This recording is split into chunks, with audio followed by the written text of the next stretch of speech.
This image is provided by Gaurav Narula. Gaurav requested me if I can do all the necessary to this image to make it reasonably good. So let's see what we can do. I am going to open this image into camera raw. Here we are. I have opened this into camera raw, and what I have done is I have clicked this option which is vertical perspective corrections, and then I reduce the scale, because if I don't reduce the scale it will be something like this, and then what will happen is the area which you don't see will be cropped, and we don't really want that. So I have gone up to here approximately. We can crop it later on, no problem. So let's go up to here. There's no harm in going more. I have also done some adjustment here. What I have done is I have increased the shadow by plus 28. I have decreased the black by minus 16, and I have increased the clarity by plus 33, and of course the vibrance by plus 20. And then I'm going to click open image, which will open into Photoshop. There we go. I'm going to do is I'm going to create a blank layer, because I'm going to clone this top area, the sky. So I'm going to press S on my keyboard to select the clone tool, and then copy the source from bottom here, and then oops, and then carry on. There we go. I'm going to do roughly all these things. I'm not going to do 100%, because this tutorial is just to give you an idea what we can do and how we can do. So there's no need of me doing 100% job. Okay, I won't go any further. I think this is enough.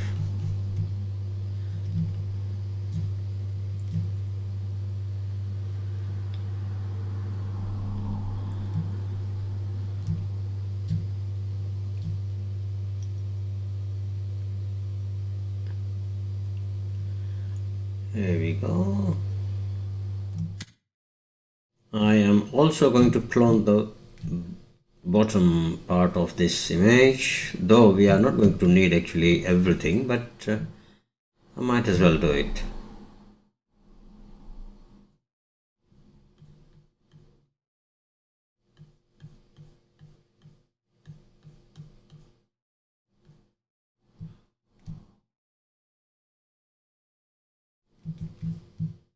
If you make any mistakes, you can undo it by Control or Command and Z.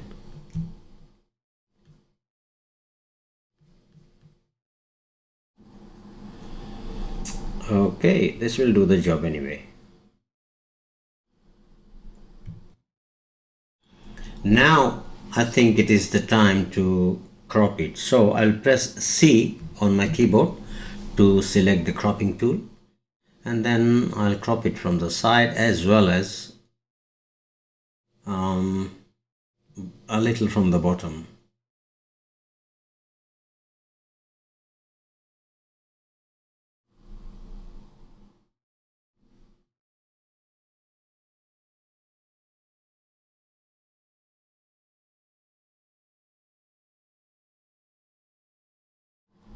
I will do. What I'll do is I'll clone this little part.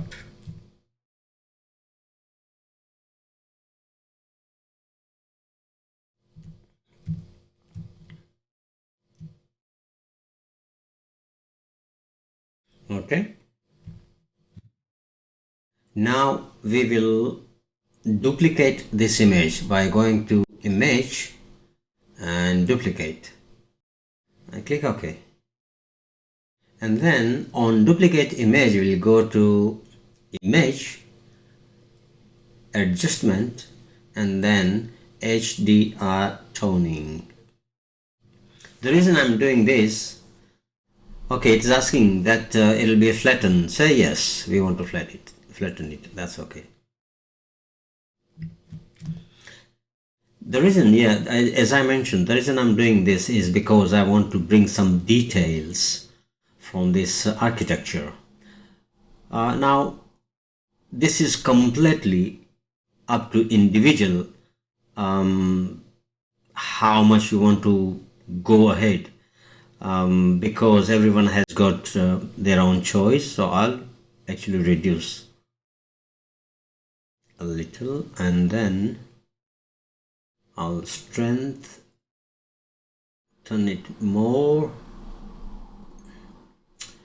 Detail, I'll increase some detail as well, and that will do. As we can see, this has created halo around this monument or architecture, whatever you want to call it, as well as around the tree. But don't worry, that will go anyway eventually.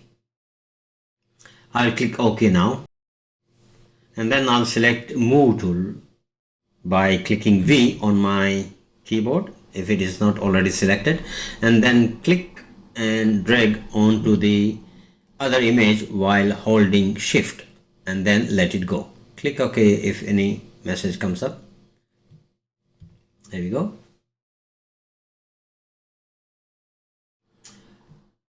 So this is our top image, which is HDR toning. Better write it down.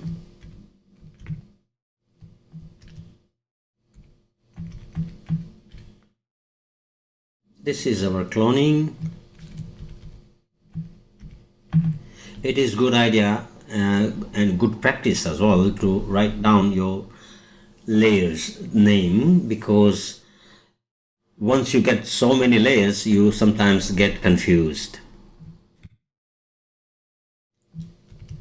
Original with ACR adjustments. Okay, now what I want to do is, naturally I don't want this effect everywhere, though there is nothing much more, but I would like to get rid of it from the sky and from the tree. Actually, I don't want too much on the tree.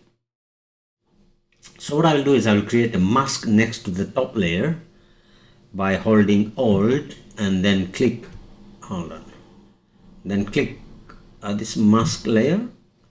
Oops, sorry, I did it twice, so I'll delete it once. The reason I hold Alt is because it will give me black mask. Let me show you. If I don't hold it, what happens. If I click it, it will only give me white mask, which I don't want. I want black mask. So hold Alt and then click it. It will give me black mask because the black hides and white reveals. Now I can select brush, white brush with 100% opacity. To do that, I will make sure that my foreground color is white. Opacity is 100% and flow is 100%. This is all after selecting the brush by clicking B on your keyboard. And then you just go ahead and reveal the effect, HDR toning effect, wherever you want. Okay, Okay, I have done it, but how do I know that I haven't missed any area? To make sure, what you have to do is just click on forward slash and you will see the red area you see, that means you have missed those area. So make sure they are done. Whatever is not red is done. And as I mentioned before, I only wanted to do partly, not the whole image. So here we go, and then press the same key again, the forward slash, sorry, the backward slash, leaning on the left, and it will go away. Now if you hold shift and click on this mask, you will see before and after. This is the before and after this work we done in the mask. You can see now that halo is gone, which was around this architecture and everywhere. If you want to see area, there it is, you see, and that is gone anyway.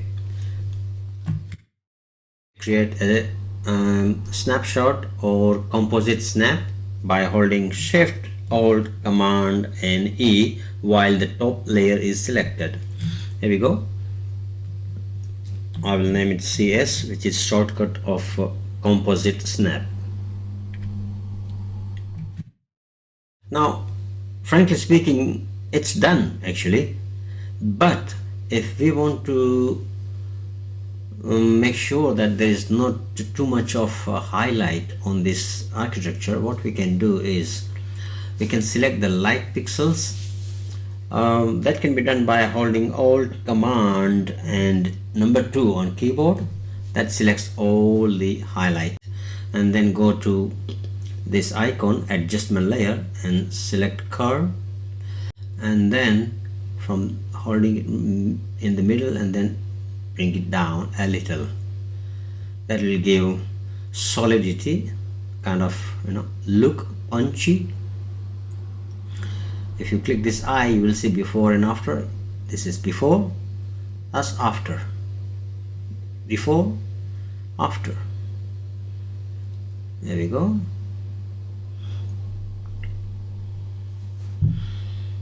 Now I will create the final